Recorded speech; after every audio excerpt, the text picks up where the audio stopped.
2024 లేదా 25లో డిగ్రీ లేదా బీటెక్ చదివారా? సాఫ్ట్‌వేర్ జాబ్ కోసం ఎదురు చూస్తున్నారా? అయితే కోడ్ జ్ఞాన్ 100 డేస్ కోర్సులో చేరండి. జాబ్ సాధించండి. Welcome to Suman TV. నేను మీ సుమన్ టీవీ నిమిషప్రియ. ఈరోజు ఈ పేరు సంచలనం. ఎందుకు అనంటే ప్రతి ఒక్కరూ కూడా యావత్ భారతదేశమే కాదు ప్రపంచ దేశాలు కూడా ఆ విషయంలో ఏం జరుగుతోంది, ఏం జరిగేటువంటి అవకాశం ఉంది, రేపు 16వ తారీఖున ఖచ్చితంగా ఉరి తీసేటువంటి అవకాశం ఉందా లేదా అనుకునేటువంటి విషయాన్ని ఉత్కంఠతో ఎదురు చూస్తూ ఉన్నారు. అయితే ఏ మేరకు న్యాయం జరిగేటువంటి అవకాశం ఉంది, అసలు ఏం జరిగింది, ఫర్దర్గా కూడా దీనికి సంబంధించినటువంటి వాటిలో ఎలాంటి న్యాయం జరిగేటువంటి అవకాశం ఉందనేది ఈరోజు మనతో పాటు హైకోర్టు అడ్వకేట్ అలగరి రవీంద్రనాథ్ గారు ఉన్నారు. అది వారి మాటలను తెలుసుకుందాం. Hello sir. హాయ్ అండి నాగరాజ్ గారు. నిమిషప్రియ. సరే, ఎక్కడో యమన్లో జరిగినటువంటి ఒక ఇన్సిడెంట్ని ఇవాళ ప్రపంచ దేశాలు కూడా చర్చించుకుంటూ ఉన్నాయి. ఏం జరిగిందనేటువంటి దానికోసం అంటే ఇక్కడి నుంచి కూడా కొన్ని ప్రయత్నాలు జరుగుతూ ఉన్నాయి, ముమ్మర ప్రయత్నాలు జరుగుతూ ఉన్నాయి.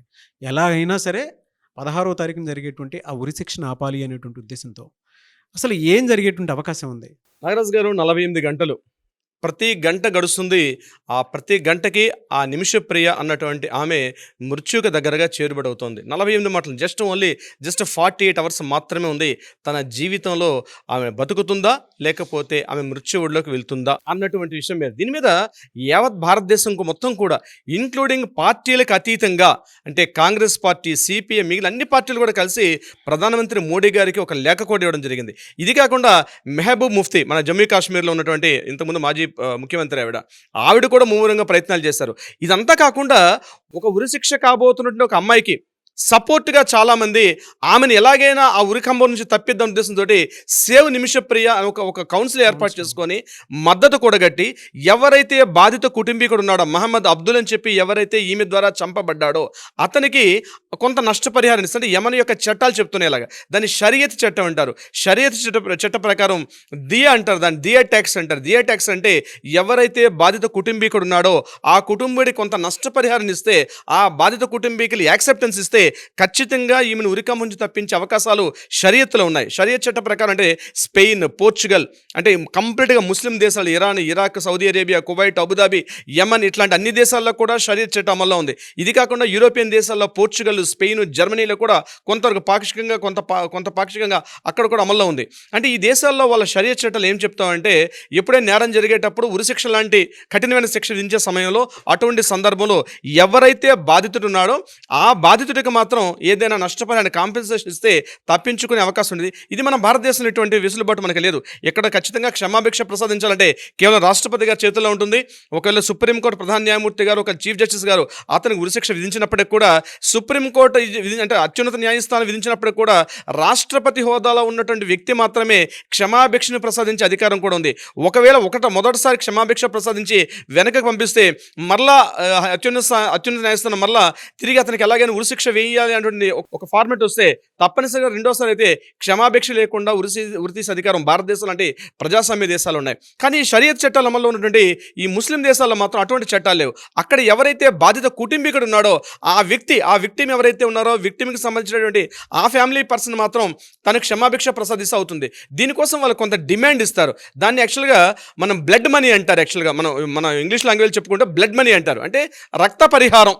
క్లియర్గా చెప్పాలంటే బ్లడ్ మనీ, రక్త పరిహారాన్ని ఇస్తే వాళ్ళు దానికి ఇచ్చే అవకాశం ఉంటుంది, వెసులుబాటు కల్పించే అవకాశం ఉంటుంది. కానీ నిన్న సాయంత్రం, అంటే నాకు తెలిసి నిన్న నైట్ వరకు మనం అందరి న్యూస్ మొత్తం చూస్తుంటే, అటు న్యూయార్క్ టైమ్స్ కానీ జర్నల్స్ అన్నీ చూస్తుంటే మనకు అందిన ఇన్ఫర్మేషన్ ప్రకారం నిన్న సాయంత్రం వరకు కూడా వాళ్ళు ఎక్కడ కూడా ఏమాత్రం కూడా తగ్గట్లా 8.5 కోట్ల రూపాయలు, అక్షరాల ఇండియన్ కరెన్సీ ప్రకారం 8.5 కోట్ల రూపాయలు, 8,60,00,000 రూపాయలు కూడా ఇవ్వడానికి చూపించినప్పుడు కూడా నష్టపరిహారంగా కాంపెన్సేషన్ ఇస్తామంటే కూడా వాళ్ళు మాత్రం ఇంకా మొగ్గుకు చూపించారు. ఈవెన్ మన ప్రధానమంత్రి మోడీ గారు కూడా ఇందులో కొంత ఇన్వాల్వ్మెంట్ అయ్యి ఆ యమన్ దేశాన్ని సంప్రదించినప్పుడు అక్కడ కూడా తగ్గట్లే. ఇక్కడ లోతుగా పరిశీలిస్తే నాగరాజు గారు, ఈమె ఆల్రెడీ భారతదేశంలో కేరళ రాష్ట్రంలో పాలక్కాడ్ జిల్లాలో ఉండే ఈ ప్రాంతంలో ఈవిడ నర్సుగా పనిచేయడం కోసం యమన్ వెళ్ళారు. 2005లో వెళ్ళారు. అక్కడ నర్సుగా పనిచేశారు.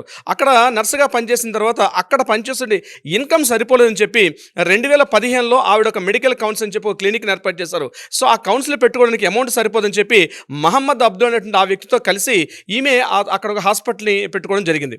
అక్కడ వరకు బాగానే జరిగింది. ఇతను ఏం చేశాడు, ఈ మహమ్మద్ అబ్దుల్ ఈమె యొక్క పాస్పోర్ట్ని తీసుకొని అనేక రకాలుగా శారీరకంగా, మానసికంగా అనేక రకాలుగా చిత్రహింసలు పెడితే ఈ భరించలేక భర్తని భారతదేశానికి పంపించేసింది. తన పిల్లల్ని కూడా ఇప్పుడు మనం అనుకుంటున్న నిమిషప్రియ గారు భారతదేశానికి పంపించేశారు. ఈమె ఒక్కతే అనేక రకాలుగా 2.5 ఏళ్ల పాటు నరక యాతన అనుభవించింది ఆ యొక్క మహమ్మద్ అబ్దుల్ ఆ యొక్క క్రూరుడు చేసిన పనికి. ఇక బాధను తట్టుకోలేక తనకున్న మెడికల్ టెర్మినాలజీ తెలిసిన తర్వాత కైటిన్ అని చెప్పి ఇంజెక్షన్ రోజు కొద్దిగా తన బాడీలో ఎక్కించి ఒకరోజు అతను చనిపోయాక ఆ బాడీని తీసుకెళ్లి వాటర్ ట్యాంక్లో పడేసింది. తర్వాత అందరికీ తెలిసిన విషయమే, ఆ బాడీ బయటికి లభించిన తర్వాత పోస్ట్ మార్టం చేసిన తర్వాత ఇది ఎవరు చేశారని చెప్పి వాళ్ళు ఉన్నటువంటి ఆ టెస్టులు చేసి మెడికల్ టెస్టులు చేస్తే ఈ మెల్లమెల్లగా స్లో పాయిజన్ ఎక్కించి అతను చంపించినట్టు తెలిసింది.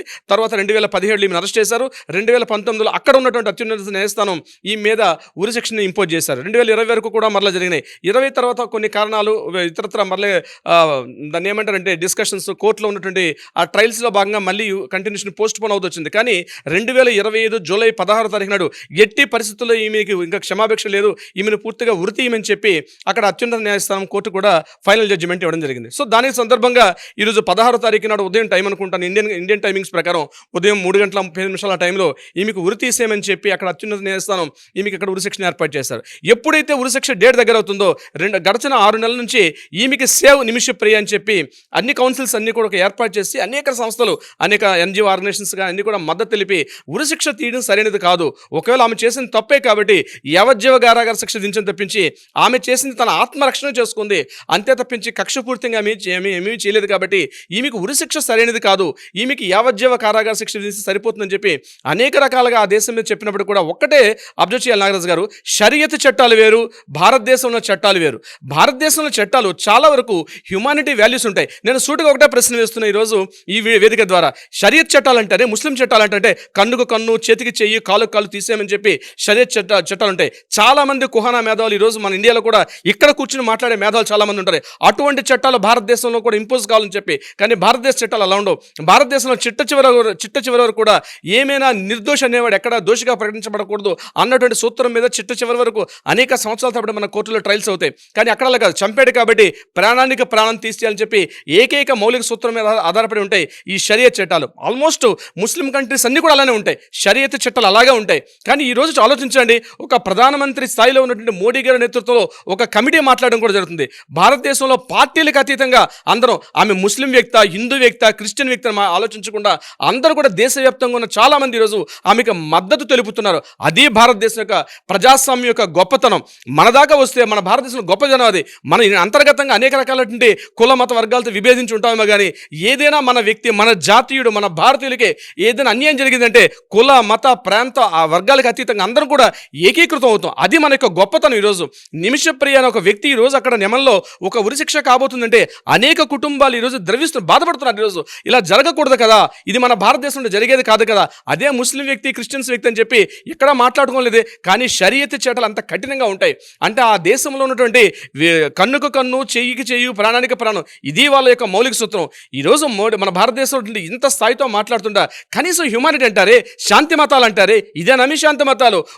ఒక స్త్రీ తన ఆత్మరక్షణ కోసం చేసుకున్న ప్రయాణంలో భాగంగా ఆమెని ఈ రకంగా కంట్రోల్ చేసుకుని యావజ్జీవ కారాగార శిక్ష విధించండి మీ దగ్గర చట్టాలు ప్రకారం, అంతేగాని ప్రాణానికి ప్రాణం తీయాలనుకునే చట్టాలు ఉంటాయి. బీయింగ్ ఎన్ అడ్వకేట్గా నా సొంత అభిప్రాయం చెప్తున్నాను గారు, ఇది మాత్రం ఎట్టి పరిస్థితులు కూడా ఎవరు హర్షించరు. ఇంకా టైం ఉంది ఆమెకి. ఇప్పటికైనా యమన ప్రభుత్వం వాళ్ళు కనీసం అక్కడ ఉన్నటువంటి వ్యక్తులు ఇప్పటికైనా ఆ యొక్క న్యాయస్థానం మీద ఒత్తిడి తీసుకొచ్చి, లేదా అక్కడ ఉన్నటువంటి ఆప్షన్ చివరి ఆప్షన్ ఏంటి, ఎవరైతే బాధిత కుటుంబీకుడు ఉన్నాడో అతని మీద ఒత్తిడి తీసుకొచ్చి అతన్ని కంట్రోల్ చేసి ఇప్పటికైనా ఓకే అతని యావజ్జీవ కారాగార శిక్ష విధించమని ఒక్కొక్క లెటర్ పంపిస్తే, అట్లీస్ట్ ఒక మెయిల్ పంపిస్తే ఈరోజు నిమిషప్రియకి ప్రాణాలు దక్కే అవకాశం కూడా ఉంటుంది. అది జరగాలని ఆశిద్దాం. అటువంటి ఆమెకి ఉరిశిక్ష కాకూడదనే యావత్ భారతం కూడా ఆలోచిస్తున్నారు. అందులో కూడా నేను కూడా ఉన్నాను నాగరాజ్ గారు. డెఫినెట్గా అండి. ఈవెన్ నాకున్న ఎక్స్పీరియన్స్తో ఒక మాట మాట్లాడాలి అని అంటే, ఎవరైనా సరే మనిషిని డైరెక్ట్ చంపుతున్నారు, ఈ విధంగా జరుగుతుంది అని అంటే మనసాక్షి ఏది ఒప్పుకోదు కూడా. మీరు అనుకున్న విధంగానే మీ పాలసీలోనే నేను మాట్లాడగలుగుతాను.